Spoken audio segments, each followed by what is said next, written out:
ಸರ್ಕಾರದ S I ಟಿನ ಯಾವ S I T ಅದು? ಶಿವಕುಮಾರ್ ಇನ್ವೆಸ್ಟಿಗೇಷನ್ ಟೀಮಾ? ಈಗ ಹಿಂದೆ ಸಿದ್ದರಾಮಯ್ಯನವರಿದ್ದರು, ಸಿದ್ದರಾಮಯ್ಯ ಇನ್ವೆಸ್ಟಿಗೇಷನ್ ಟೀಮ್ ಇತ್ತು. ಈಗ ಶಿವಕುಮಾರ್ ಅವರ ಇನ್ವೆಸ್ಟಿಗೇಷನ್ಸ್ ಟೀಮ್ ತಾನೆ. ಈ ಟೀಮು ಕೊಟ್ಟಿರ್ತಕ್ಕಂಥದ್ದನ್ನು ಯಾರಾದರೂ ಒಪ್ಕೊಳ್ಳೋಕೆ ತಯಾರಿದ್ದಾರಾ? ಆಗುತ್ತಾ ಅದು? ಇವ್ರಿಗೆ ಬೇಕಾದಂಥ ಎಸ್ ಐ ಟಿಗಳು ಹೇಗೆ ನಡೆದಿದ್ದೇವೆ ಅನ್ನೋದು ಗೊತ್ತಿದೆ ನನಗೆ.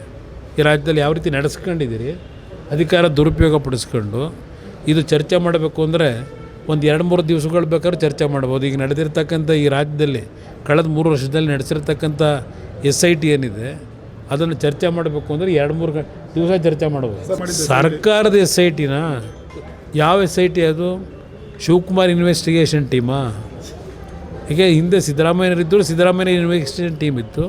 ಈಗ ಶಿವಕುಮಾರ್ ಅವರ ಇನ್ವೆಸ್ಟಿಗೇಷನ್ಸ್ ಟೀಮ್ ತಾನೆ.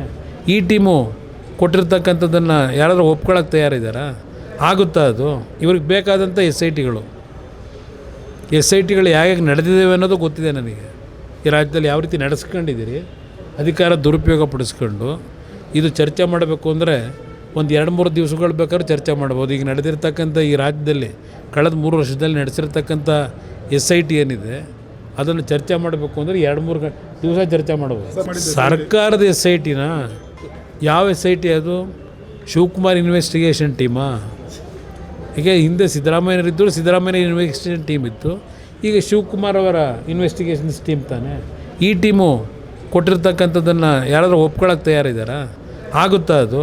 ಇವ್ರಿಗೆ ಬೇಕಾದಂಥ ಎಸ್ ಐ ಟಿಗಳು ಹೇಗೆ ನಡೆದಿದ್ದೇವೆ ಅನ್ನೋದು ಗೊತ್ತಿದೆ ನನಗೆ.